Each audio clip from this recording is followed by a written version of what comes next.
Gloire, gloire. Gloire à Dieu. Gloire à Dieu. Oh, qu'est-ce qui vous touche? Acclamez pour le grand Dieu.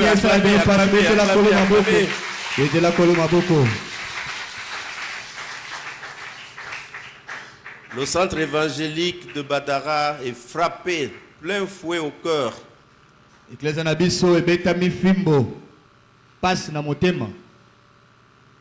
Le retour à la gloire de l'homme de Dieu. Le révérend prophète Faustin Kabamba Korbo. La Bible dit, Dieu a donné et Dieu a repris. Que la gloire lui soit rendue. Je sais que ça fait mal au cœur. Ce sont les douleurs de séparation. Mais néanmoins, tous les champions de la foi sont passés par le même chemin. L'unique chemin. Moi, je ne suis pas contre la mort. Parce qu'elle est juste. Elle ne choisit pas. Elle frappe le riche comme elle frappe le pauvre. Elle frappe l'homme comme elle frappe la femme. Elle frappe les rois comme elle frappe ses sujets. Alors, s'il y en a qui ne peuvent pas connaître Dieu, ils peuvent le connaître par la mort. Parce que Dieu est justice. Je bénis l'homme de Dieu, le révérend Clément, l'homme sous l'onction de qui nous servons tous. Que Dieu le protège. Je bénis l'homme de Dieu, le révérend Jean Yambayamba. Je pense que c'est de merde maintenant pour comment gérer la mort de ces généraux. Que Dieu soit avec lui. Je bénis l'homme de Dieu, le révérend pasteur Ferdinand, à qui je demande courage. C'est celui qui a perdu l'un de ses soldats. Que Dieu lui donne courage. Parce que son armée est encore là. Je vous bénis, vous tous qui avez des larmes aux yeux. Seul Dieu peut vous consoler. Vous tous qui avez des larmes aux yeux, seul Dieu peut vous consoler. Priez aussi à Dieu. Que moi aussi j'ai besoin d'une consolation. Mais comme votre esclave, revenons à notre mouton. La prière. Acclamez très fort. Amen. Amen. Je ne peux m'empêcher de vous dire encore. C'est pendant que moi et Pasteur Mpiana, nous étions en train de parler à Dieu contre la mort. En dessous de cet arbre, on nous a annoncé qu'il est parti. On est en train de prier et il est parti. La prière. Qu'est-ce que je veux dire? Nous ne pouvons voir nos prières bien exaucées que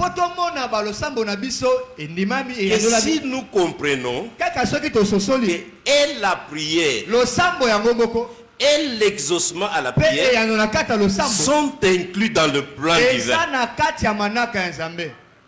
Amen, amen, amen. Amen. Et la prière et l'exaucement de Dieu à la prière, les deux sont inclus dans le plan de Dieu. Parfois, la réponse de Dieu à notre prière peut sembler ne pas rencontrer notre volonté, notre désir. Mais si nous sommes croyants, rassurons-nous que la réponse que Dieu donne à la prière d'un bon croyant, un croyant authentique, est la meilleure solution. Amen. Amen. Nous parlons de la prière modèle. Ce que c'est que la prière modèle. Parfois, on l'appelle la prière du Seigneur. Non. Le Seigneur ne l'a jamais prié. Mais le Seigneur, pour satisfaire à la demande de ses disciples, il a donné des éléments. Les éléments essentiels d'une prière. Pour qu'une prière soit correcte, une prière chrétienne, pas n'importe quelle prière, une prière prononcée par un croyant chrétien doit contenir ces éléments. Notre Père qui est aux cieux, que ton nom soit sanctifié, que ton règne vienne, que ta volonté soit faite sur la terre comme elle est faite au ciel. Donne-nous aujourd'hui notre pain quotidien. Pardonne-nous nos offenses comme nous aussi nous avons pardonné ceux qui nous ont offensés. Ne nous laisse pas induire dans des tentations, mais délivre-nous du malin. Car la puissance, le règne, la gloire t'appartiennent des siècles, siècles, de siècles. Alors quand il vous arrive de soumettre à Dieu votre âme, c'est que votre âme s'exerce envers Dieu dans la prière. Vérifiez bien si ces éléments-là contiennent le corps de votre prière. Amen. Amen. Si ces éléments-là ne sont pas pris en considération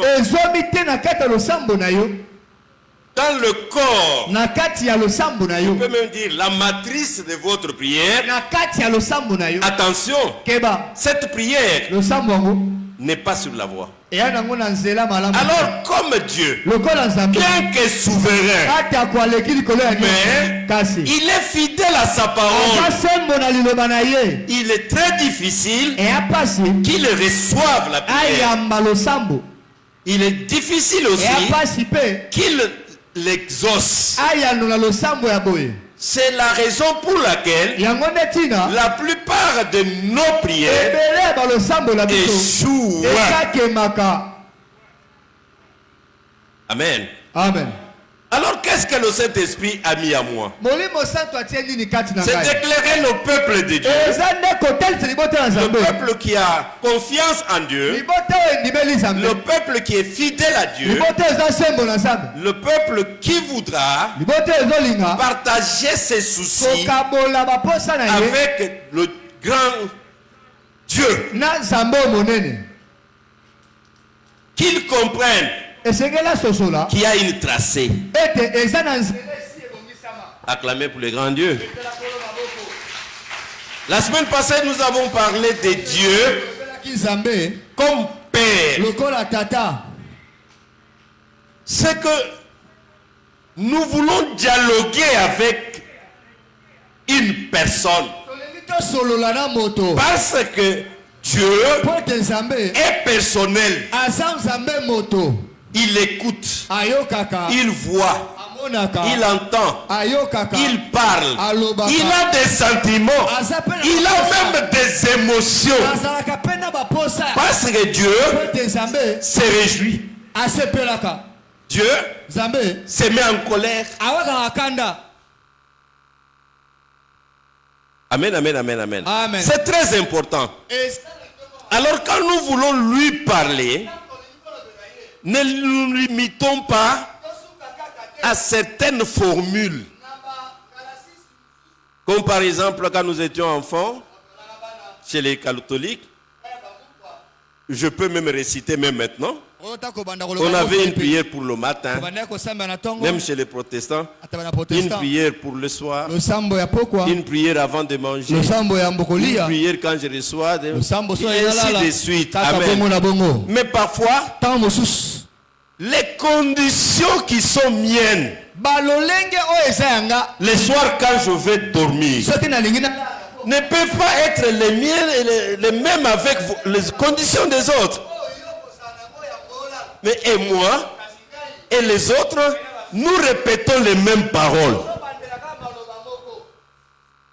Je ne sais pas si vous me comprenez.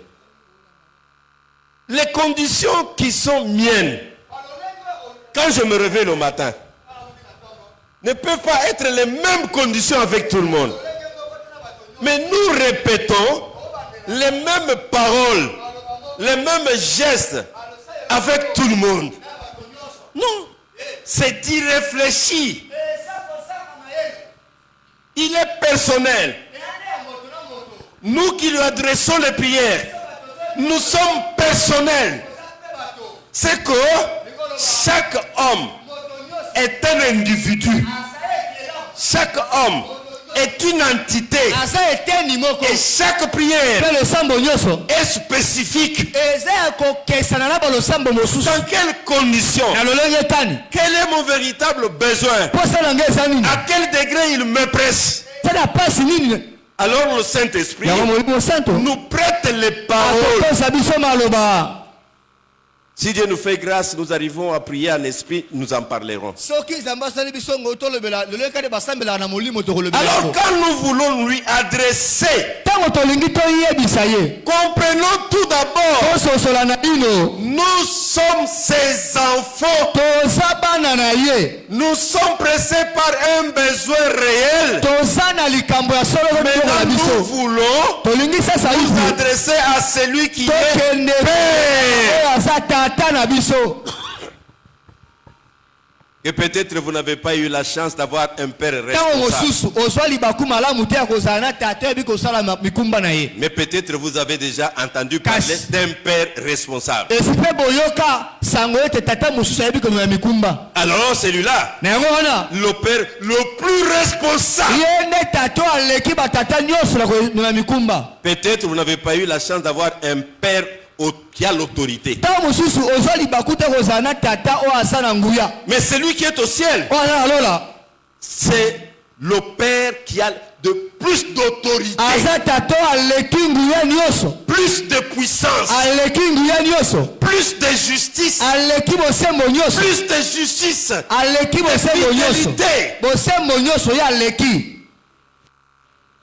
de sainteté. Alors si vous comprenez, devant qui je veux parler. Vous savez, il y a des gens qui ont raté des occasions. Il va voir un ministre ou quelqu'un pour une histoire qui les concerne, qui le presse. Mais il va vers l'autorité, mal habillé par exemple. L'autorité le regarde comme ça. Les disqualifie déjà. Avant qu'il n'ait compris. Et je connais aussi un cas où quelqu'un est allé vers un ministre et l'a appelé monsieur. Et le ministre dit à ses services, sortez-le.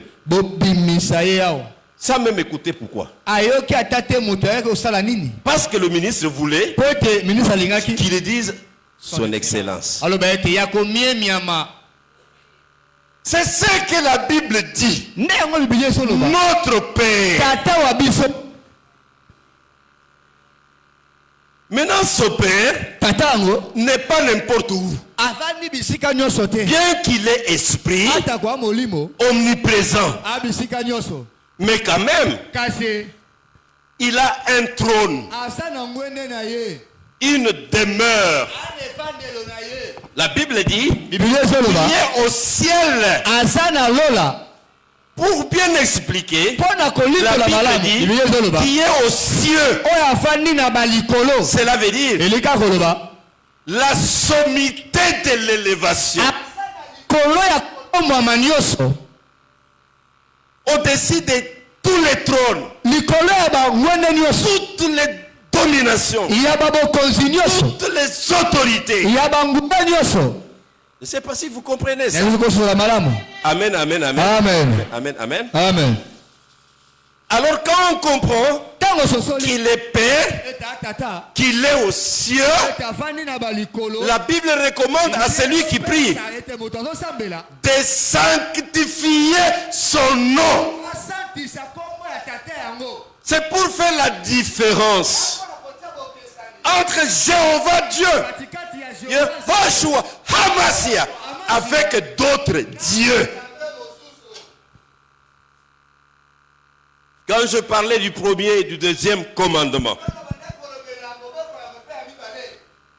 quand je suis arrivé au troisième commandement, j'ai insisté sur le nom. Bien aimé, c'est quelque chose que nous semblons minimiser, mais quelque chose de très intéressant, très important. Moi, j'ai dit même très impérieux dans la prière. Et que c'est un Dieu qui a un nom. Très souvent, nous les chrétiens, c'est comme si nous ne comprenons pas la valeur du nom. Je me répète. Vous pouvez me retrouver sur mes prédications sur le troisième commandement. Que le nom d'une personne est la pièce maîtresse de son identité. Identité comme ce qui fait ma différence avec d'autres personnes. Et si moi, je suis différent de monsieur X parce que je suis pasteur. Lui n'est pas pasteur. Mais pasteur n'est pas mon nom. Je suis différent de monsieur Y parce que je suis père de. Peut-être lui n'est pas père. Mais père n'est pas mon nom. La différence avec moi est monsieur Beta. C'est parce que je suis mari. Et que peut-être lui n'est pas mari. Marie n'est pas mon nom. Pasteur n'est pas mon nom. Il faut connaître mon nom. Mon nom fera la différence avec tous les autres. Alors le nom de quelqu'un est la pièce maîtresse de son identité. Or, dans la prière, il y a les relations d'intimité. C'est quoi? Quelqu'un qui s'exerce dans la prière envers Dieu doit avoir des bonnes relations avec Dieu. La preuve est qu'il connaisse son nom. J'ai beaucoup étudié les prières. Où le croyant n'a pas l'idée de la place du nom. Or, la divinité a besoin qu'on reconnaisse le nom pour faire la différence entre le Dieu qui a créé la terre et le ciel, cet esprit éternel, avec d'autres divinités. Et quand on aura connu le nom, Il y a encore un devoir. On doit le sanctifier. Sanctifier, cela veut dire le mettre à part, l'élever, donner à ce nom beaucoup d'importance. Et quel est le nom de votre Dieu?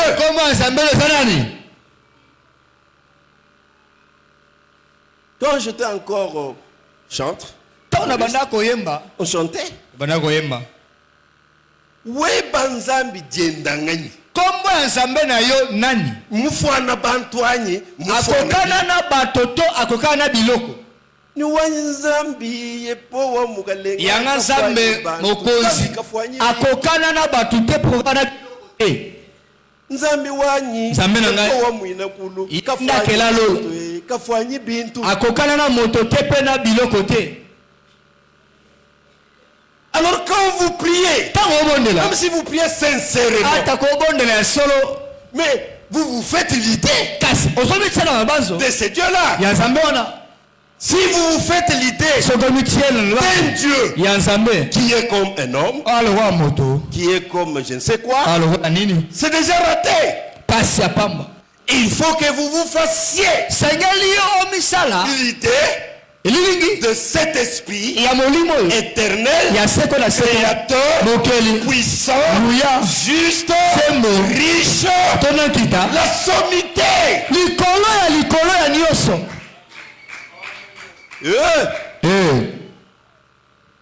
La grandeur de Moïse. Et que Moïse comprenait ça. Devant un grand miracle. Un feu qui brûle mais ne consume pas. Un autre miracle.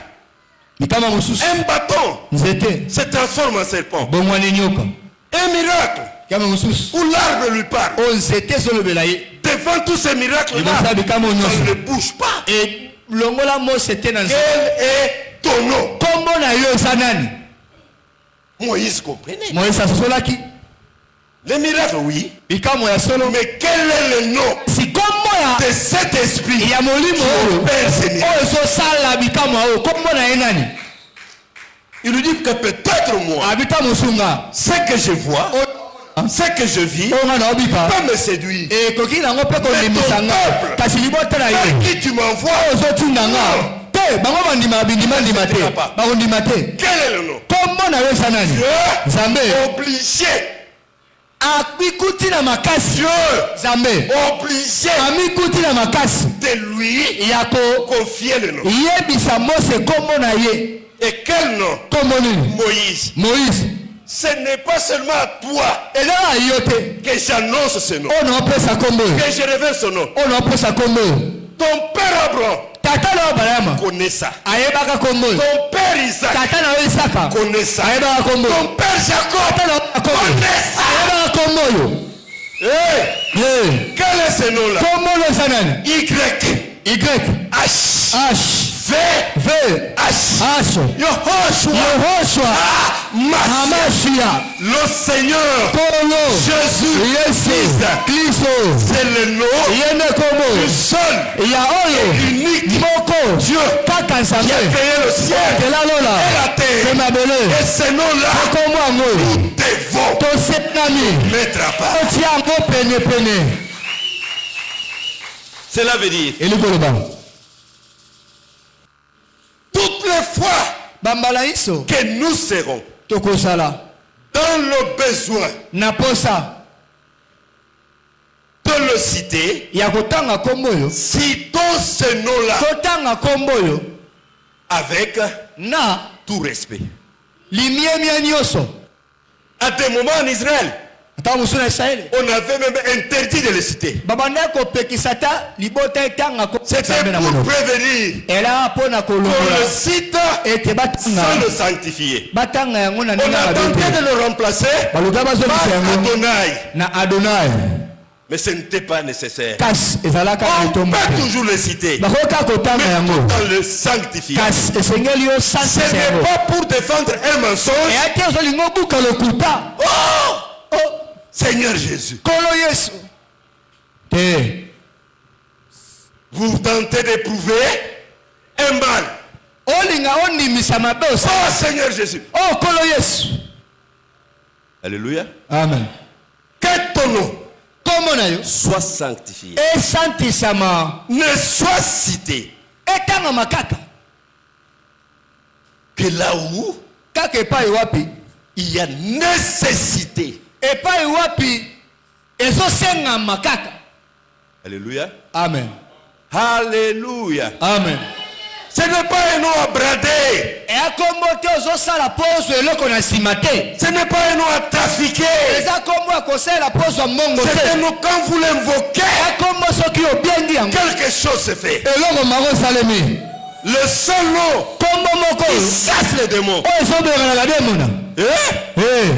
Le seul nom que le diable craint. Oh, le diable la bangaka. Le seul nom qui opère tout miracle. Oh, ça la guérison. Alléluia. Amen. Alléluia. Amen. Amen, amen, amen, amen. Amen. Après avoir sanctifié le nom de Jésus, Jésus dit à ses disciples, dans la prière, n'oubliez pas de dire que ton règne vienne. Que le règne de Dieu vienne. Bien-aimé. Depuis la fondation du monde,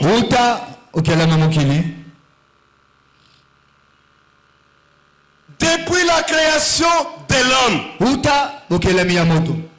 Dieu a ses desseins. Dieu a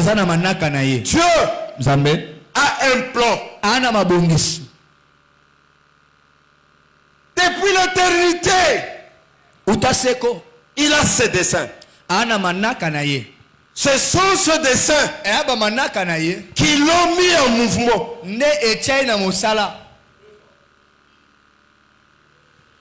De Elohim, le seul et l'unique esprit existant, dont tout est en lui, tout en tout. L'unité de bien, d'éternité en éternité passée. Alors, il commence une marche. Il quitte Elohim à Jéhovah, créateur. Il commence à sortir ce qui était en lui. Comme pour dire, il commence à appeler du néant à l'existence. C'était pour l'accomplissement de ses desseins. Vous me comprenez? Il a créé pourquoi? Pour accomplir ses desseins. Bien-aimé, tout celui qui ne s'inscrit pas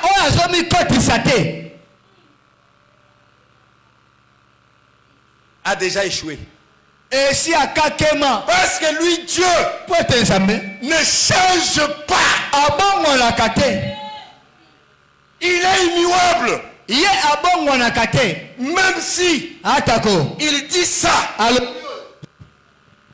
par rapport aux circonstances, par rapport à la prière, il change. Il a changé la chose, mais lui reste immuable.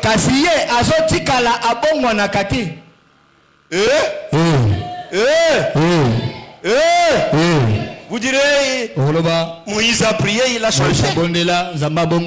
Il a changé.